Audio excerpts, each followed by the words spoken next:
안녕하세요. 사랑하는 성도님, 영혼의 샘물 은혜의 자리에 오심을 축복합니다. 생명의 주님이 우리와 함께 하십니다. 우리와 함께 하시는 주님을 찬양합니다. 기도합시다. 주님, 감사합니다. 언제나 주님만이 저희의 힘이고 능력이고 소망이며 생명입니다.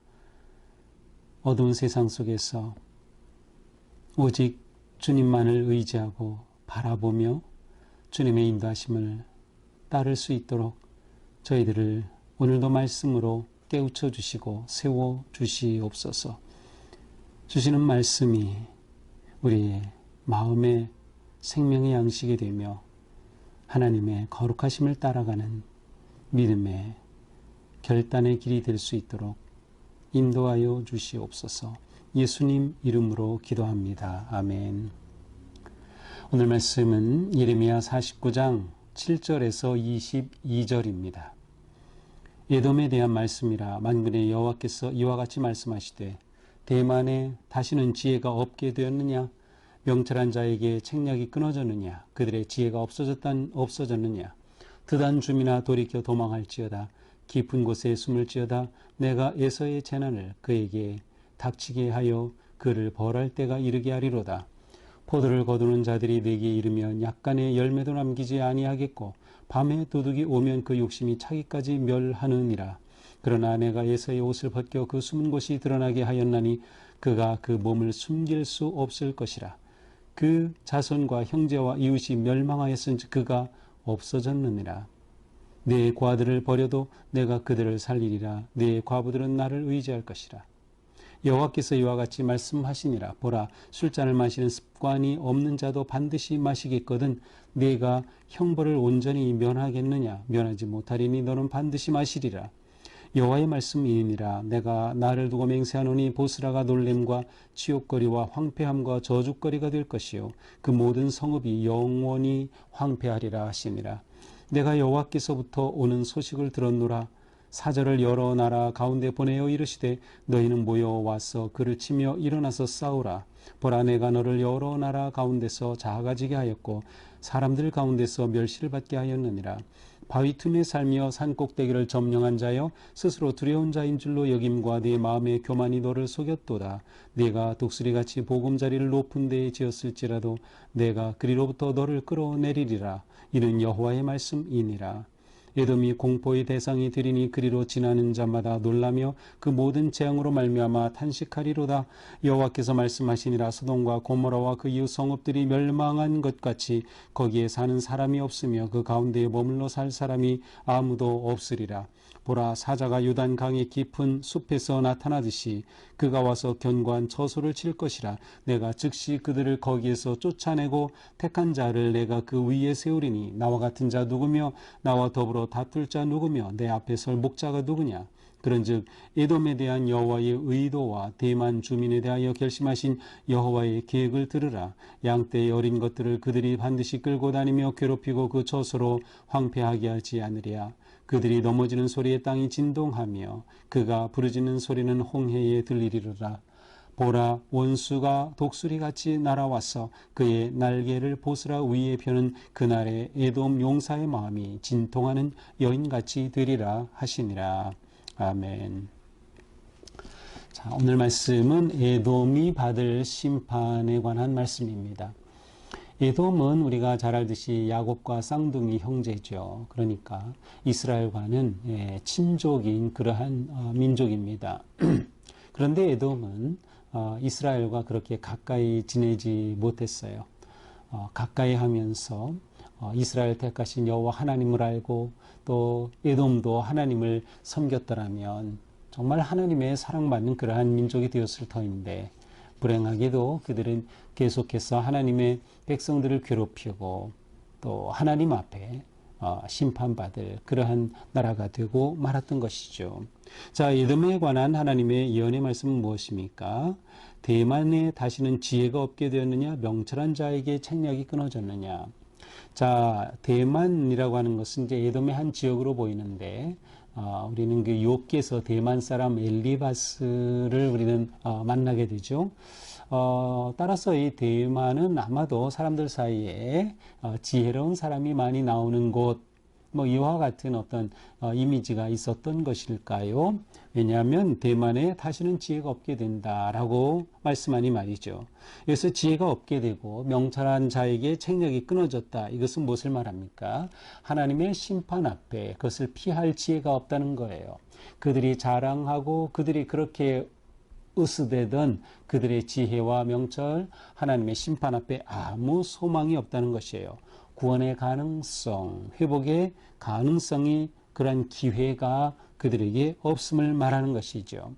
드단 주민아 돌이켜 도망할지어다. 이 드단이라고 하는 것은 에돔의 남동편에 있는 그런 오아시스 지역이라고 합니다. 이곳은 오아시스 지역이기 때문에 풍요의 상징이기도 한데 이곳도 하나님의 심판으로 재난이 임하는 것이에요. 그래서 숨을 곳을 찾아서 한번 피난해봐라, 도망해봐라 라는 거죠. 에서의 재난을 그에게 닥치게 하여 그를 벌할 때가 이르게 하리로다. 결국 드단 주민도 그들이 누리던 풍요 다 소용없이 도망해야 하는 그러한 재난이 닥쳐오는 겁니다. 구절을 보니 포도를 거두는 자들이 내게 이르고 포도 도둑들이 이르게 되고 밤에 도둑들이 이르게 되면 그들이 남김없이 가져가고 완전히 멸절하고 말 것이라는 거예요. 그것이 하나님께서 이 에돔을 심판하실 때의 모습이라고 하는 것이죠. 그렇게 되니 10절에 보니까 내서의 옷을 벗겨서 그가 가린 그 모든 것이 다 수치가 드러나게 되는 것이에요. 그가 그 자신의 몸을 숨길 수 없이 되는 것이죠. 숨을 곳이 없는 그러한 상황을 묘사합니다. 자손과 형제여 다 망했다. 이것은 이 에돔 주변의 모든 나라들이 지금 다 하나님의 심판 앞에 있는 것이죠. 다 멸망하였으니 너도 그렇게 다 멸망하고 만다는 것이죠. 고아들을 버려도 그들을 살리리라. 그들이 고아까지 버리게 되는 그렇게 어린 아이들을 돌보지 못하고 버릴 정도로 그들은 그렇게 극심한 재난에 임하게 된다라고 하는 것이에요. 여호와께서 이와 같이 말씀하시니라. 보라, 술잔을 마시는 습관이 없는 자도 반드시 마시겠거든. 자, 여기서 술잔은 재앙, 진노, 심판의 술잔을 의미합니다. 그러니까 술잔을 마신다는 것은 진노를 받는다는 거예요. 그러니까 술잔을 마시는 습관이 없던 자, 이 말은 하나님께서 진노, 심판의 그러한 계획 애초에 없던 자들, 그러니까 원래 이 진노의 술잔 밖에 있는 자들까지도 다 이제는 모조리 하나님의 심판 앞에 있으니 너야말로 그것을 면하지 못하고 반드시 심판을 받게 되리라 라는 말씀이에요. 이렇게 될 때 보스라가 놀래고 치욕거리와 황폐한 거 저주거리가 될 뿐이다. 자, 보스라라고 하는 것은 학자들마다 조금씩 다르긴 하지만 역시 이제 에돔 안에 있는 지역으로 보는 것이 좋습니다. 그래서 어떤 분들은 이 보스라를 에돔의 수도라고까지 말하고 있는데요. 그래서 에돔의 수도로서 아주 깊은 골짜기를 두고서 있기 때문에 아주 요새지였어요. 아주 안전한 곳으로 여겨졌던 것이죠. 하지만 이곳까지도 다 폐허가 되고 황폐해지고 말 것이라는 겁니다. 그러면서 하나님께서 특사를 파견하시는, 사절단을 파견하시는 그 소리를 들었어요. 그래서 14절에 보니까 내가 여호와께로부터 오는 소식을 들었노라. 사절을 여러 나라 가운데 보내며 이르시되, 사절들에게 뭐라고 말씀하셔요? 너희는 모여와서 그를 치며 일어나서 싸우라. 그 말은 뭐야? 에돔을 쳐라. 에돔을 물리쳐라. 에돔을 치어라. 그러니까 결국 에돔이 이렇게 멸망하게 된다는 것을 보여주는 거예요. 하나님께서 보내신 사자. 결국 바벨론과 강력한 대적들에 의해서 망하게 되는 것이죠. 이처럼 에돔은 하찮은 존재가 되고 만다는 것이에요. 그래서 그들이 에돔이 하나님 앞에 심판을 받을 때 그들은 아무런 힘이 없는, 그래서 멸시받는 사람들이 되고 만다. 아주 작아진 그러한 그들이 자랑하던 모든 것들이 사라진 상태가 되고 만다는 것이죠. 16절은 앞에서 나왔던 예언과 비슷합니다. 앞에 우리가 보았던 모압과도 비슷한데 이것은 바로 그들의 교만함을 하나님께서 심판하시는 하나의 이유임을 보여줍니다. 16절에 보니까 그들이 바위 틈에 살며 산꼭대기를 점령한 자여 스스로 두려운 자인 줄로 여긴 이것은 모두 이것은 무슨 뜻인가 하면 스스로 두려운 자로 여긴다. 그것은 스스로 이 에돔 사람들이 생각하기를 다른 민족들이 자기들을 아주 두려운 대상으로 여기는 것을 안다는 거예요. 왜? 그들이 산꼭대기를 점령했기 때문에 아주 요새지를 점령하고 있고 그곳에 독수리의 보금자리점, 독수리가 보통 절벽 높은 곳에 보금자리를 짓죠. 아무것도 접근할 수 없는 것처럼 바로 이 에돔이 그와 같은 곳에 자리를 잡고 우리를 모두가 두려워한다라고 그렇게 교만에 빠진다 하더라도 하나님께서 그들을 가만두지 않으시는 거예요. 그래서 16절에서는 너를 끌어내리리다. 그 높은 곳에서 다 끌어내리고 말 것이다.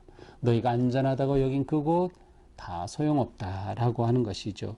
이렇게 될 때 에돔은 참혹하게 파괴될 것입니다.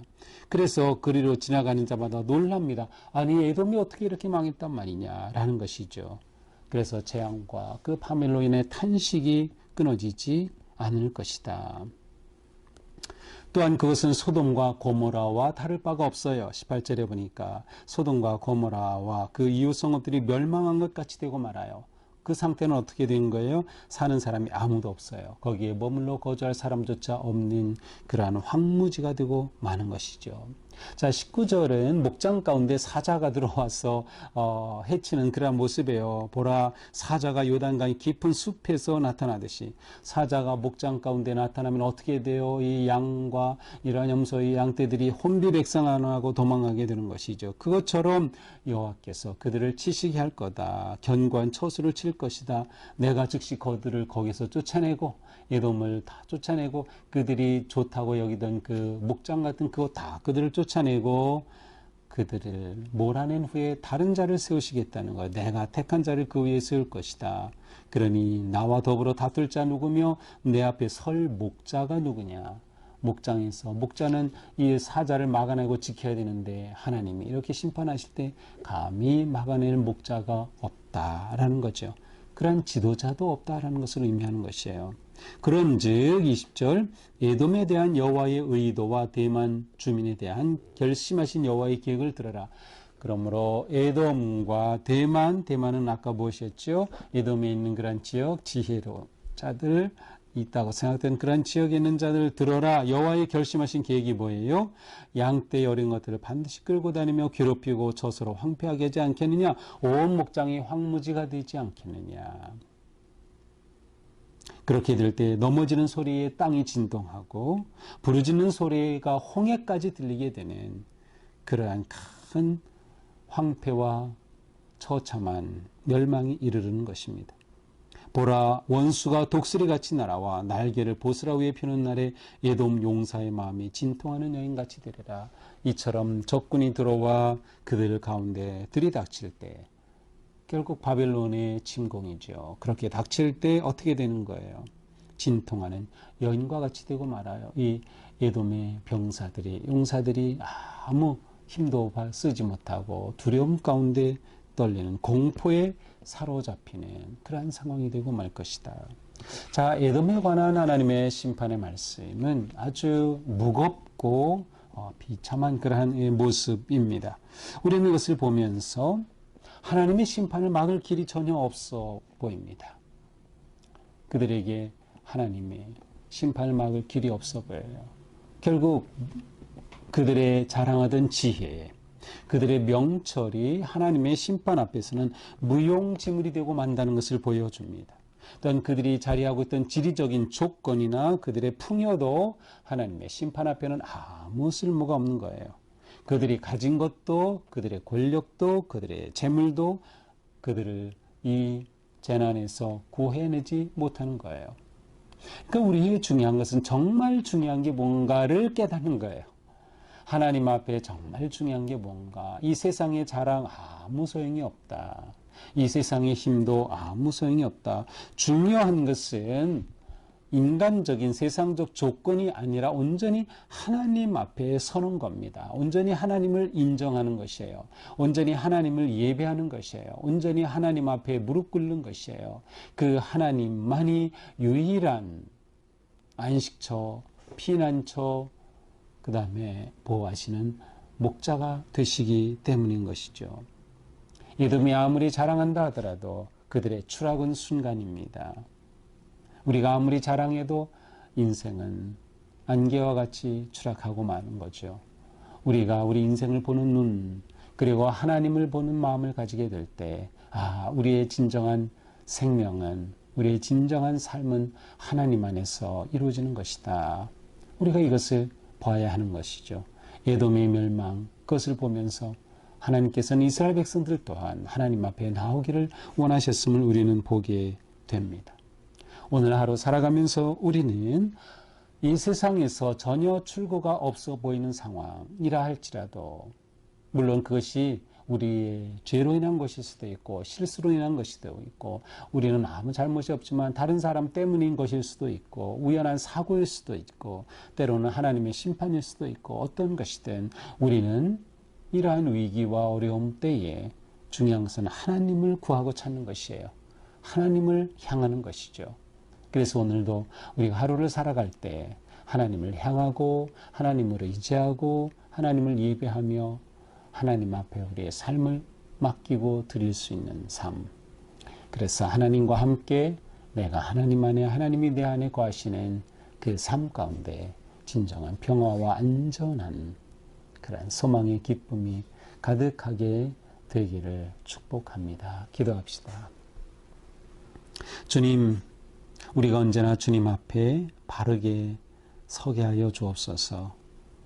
모든 교만함을 내려놓고 오직 겸손함으로 하나님의 뜻에 순종하며 오직 주님만을 의지하고 바라보게 하여 주시옵소서.